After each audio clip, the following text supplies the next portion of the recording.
Welcome to the Core Experience, your connection to community, business, and the people who make it all happen with your host, Brandon Souba. Hello and welcome to the Core Experience. I'm Brandon Souba, your host for today, and unlike most of our other shows that we do, I'm here all by myself. So this is my opportunity to tell you, go check out the Core Bank YouTube channel, and you can see a different background. You see just me, but I am here to recap season 3 that was in 2024 of the Core Experience. We had a lot of amazing guests. We covered a lot of amazing bank topics, some treasury, some mortgage. We really covered the fun of banking and all the great things that Core Bank did over this last year. So we thought it would be fun to actually do a show, do a little recap, and give you updates on some of the nonprofits that we had come on the show. So it wasn't just hey, we're going to host this event and see how it goes. We'll actually tell you how the results went. Now, before I dig into this, I have to give a couple shout outs. First shout out is to Brittany. She is the brains behind all of the scripts. She books all of our guests. She does so much work with this podcast, and it makes my life really, really easy because a lot of the times I just get to show up, I get to hit record and do the show. So, Brittany, thank you for all your hard work. And then, of course, Adam. And I've talked about Adam before on the show, but Adam does all of our editing. So he gets the show from me. Once it's done recording, he spends a little time putting it together. And that is what you get to hear and what you get to see. And he does a phenomenal job. So, Adam, thank you. Of course, got to give a shout out to Pixelfire Studios, allowing us to use the podcast studio on a regular basis. I've got a little investment into here, too. I've done a few other podcasts in this area. So thank you, Pixelfire. And, of course, everybody at Core Bank and all of our listeners, thank you all so much for your support and all that you do every day. See, I'm going to get into the show, and I'm going to forget to throw out all these appreciations. So I thought I'd just get it out right at the beginning. So some of the shows that we had over the year, we did have the Diaper Bank come on, and that was the second time that they were on the podcast. And we had Anna and we had JL come on, and it was just a really good show. We had 2 guests on there, but the goal was to raise 30,000 diapers. And we surpassed our goal, and we actually raised 31,512 diapers. That's between financial contributions, so if somebody just made a donation, and then, of course, people were bringing in diapers too, so doing an actual diaper donation. And I can safely and proudly say that I did come to the diaper wrapping party, and we actually hosted it at Core Bank this time, and really neat setup. They get the cellophane. They have little holders for the cellophane, and they get that set up, and you wrap, what is it? It's a pack of, I think, 15 diapers, and then those get wrapped together, and that is what they give out at the Diaper Bank. So it was really neat to see it from start to finish, and I'm really proud of everybody that was included and participated in that one. Core Bank has been an incredible partner. We've been so blessed to have your support over the last 4 years. I remember first interacting with Core Bank, we had strategic planning. So we had just entered the diaper banking space, but we were still a little food pantry as well. And it came to the point where we needed a new strategic plan, and we needed to figure out where we were going for the next 3 to 5 years. And I remember somebody had told me that Core Bank had a community room. And so we reached out and asked if we could use that just as an off-site place. And you guys were so generous. I worked with Stasha, and she hooked us up, and it was such a great experience. And then we got to meet a few employees through that, and they're like, "What are you doing? What's a diaper bank?" And so we got to spread some awareness as well. And then shortly after that, I got connected, and you guys wanted to do a diaper drive for us. So we had the first annual Core Bank Diaper Drive, which was in November leading up to Giving Tuesday. And it was incredible for us. At the time, we had had nothing like that, no support, nothing to that level. So that was really cool to get that support and have that huge diaper drive come in. Another one that we did is we did the Kansas City podcast, and that was the donation drive for the Newhouse shelter, and that was on November 20th to December 6th.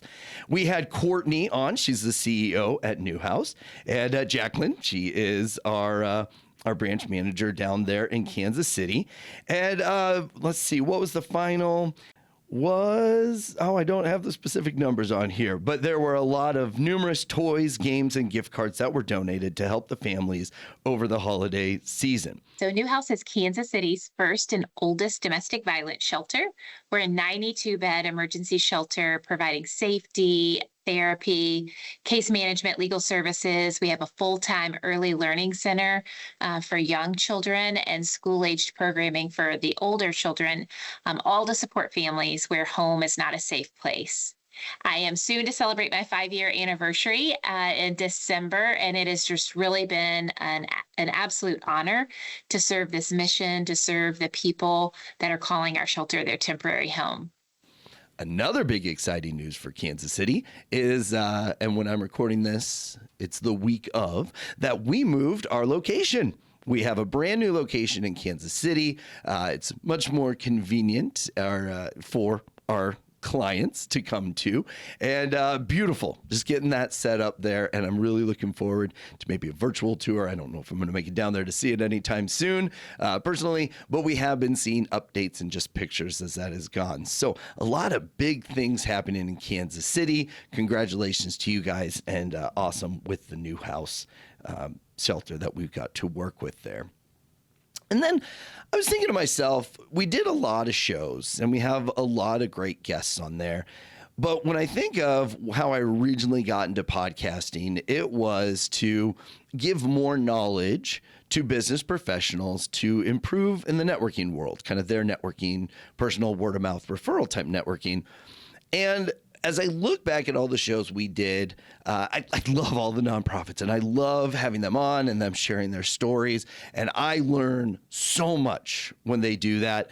But I must say, having a fellow core bank person come on and talk about their expertise in their field, be it in the treasury, be it in the mortgage, business banking, those I really enjoy, because I feel that gives an opportunity for us to educate people on banking products, which you're not going to wake up in the morning and be like, you know what, I really want to learn about positive pay, or really curious about fraud.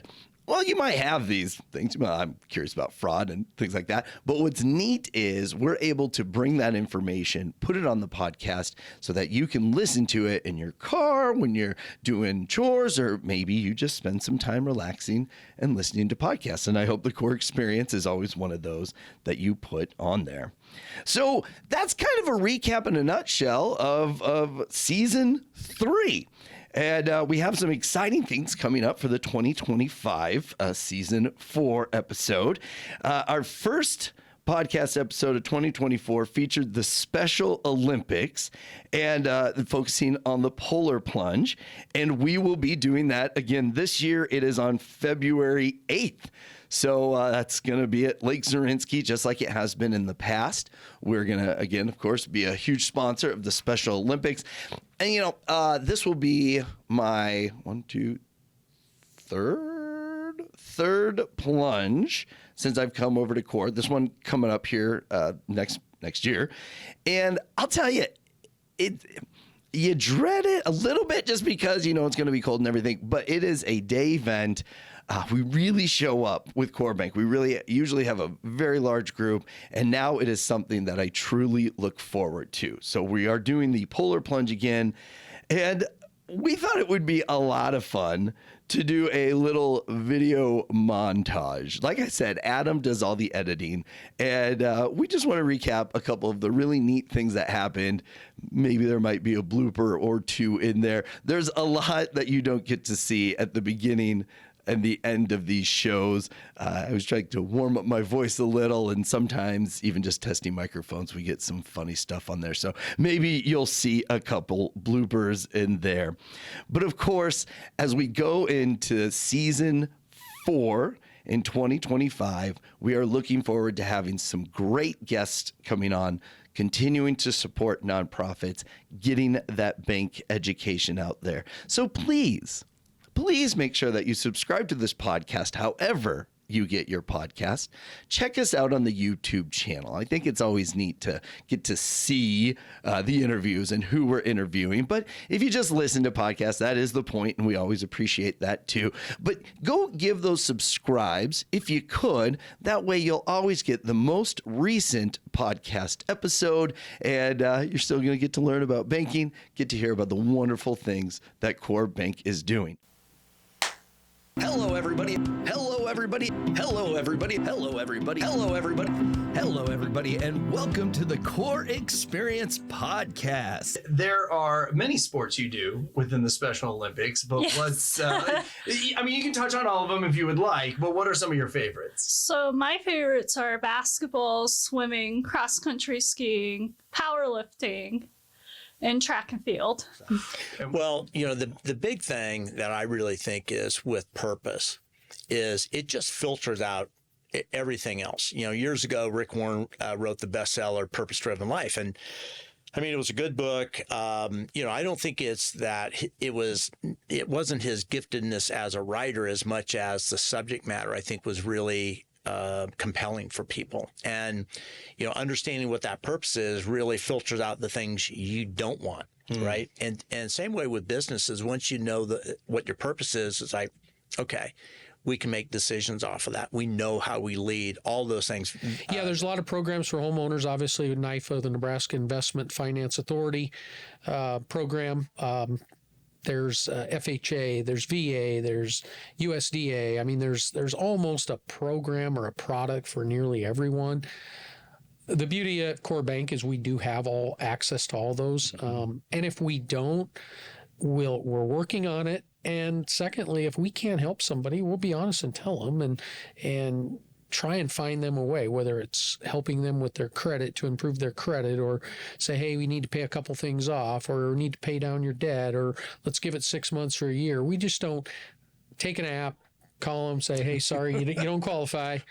We're very good. We're very passionate about, at the end of the day, it may be a year, it may be 2 years, but we've helped a lot of folks get into a home, and it's taken time, but and it's turned into a lot of referrals, and I think that speaks a lot for Core Bank. So. In 2022, I believe, was the year it was reported that there was $2.7 billion in losses just based on email fraud.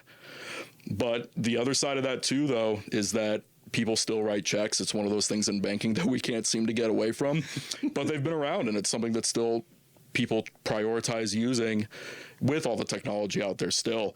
And it continues to be one of the biggest cases of payment fraud that businesses still tend to experience.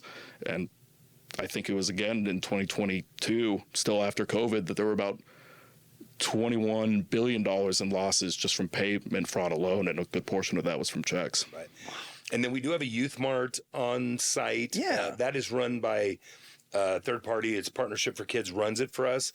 It's a place you can bring, like, you know, I guess it'd be like your couches and dressers and things, kind of similar to like a Goodwill program. That is used, and if a young person goes out to get their first apartment and they come in, they have to be under 25 years old. We take them there and they can shop for 3 or 4 things to take to that first place. So Wow. It's a good way to get rid of what it is that you think is kind of getting worn out at your place. Not worn out, but worn in your mind, you move on. I always tell people we don't want junk, right? Because these kids deserve just as much as your kids deserve. So we always tell people, don't bring something that's ripped up. If you're not using it, that's why I don't want to use the word worn again, because it's more about we all move on from things. We don't want worn out things. We want things that are quality, because these kids deserve to feel and see and be part of quality. So nobody looks at their son and daughter when they're born and said, you know what would be amazing if you were homeless. Yeah. When and I've talked to thousands of people, and generally when I start speeches, I'm like, what did you want to be, to adults when you were in 2nd grade? And I get a lot of things. I've talked to kids, and one of them wanted to be a penguin. I'm like, hey, judgment free. It's 2024, but nobody has ever told me they wanted to be homeless or struggle with mental health or addiction. That is not something, a path. But then we tell ourselves these narratives that these people want to be homeless, and that's a dangerous thing to say if we're leaders, because if we think that, then that releases us any responsibility to do anything about it. Because it's like, well, there's nothing I could do because they're choosing this lifestyle. And the reality is they've lost a lot of hope. Mm-hmm. And so that's our job as New Visions, to give them hope back and be like, there's a whole community of people like Core Bank and their employees that care about you. Mm-hmm. They've never met you guys, whatnot, but they're in your corner because you're part of our community. And if one of us is failing, our whole community is not succeeding. It was my honor to have season 3 all this year and being the host.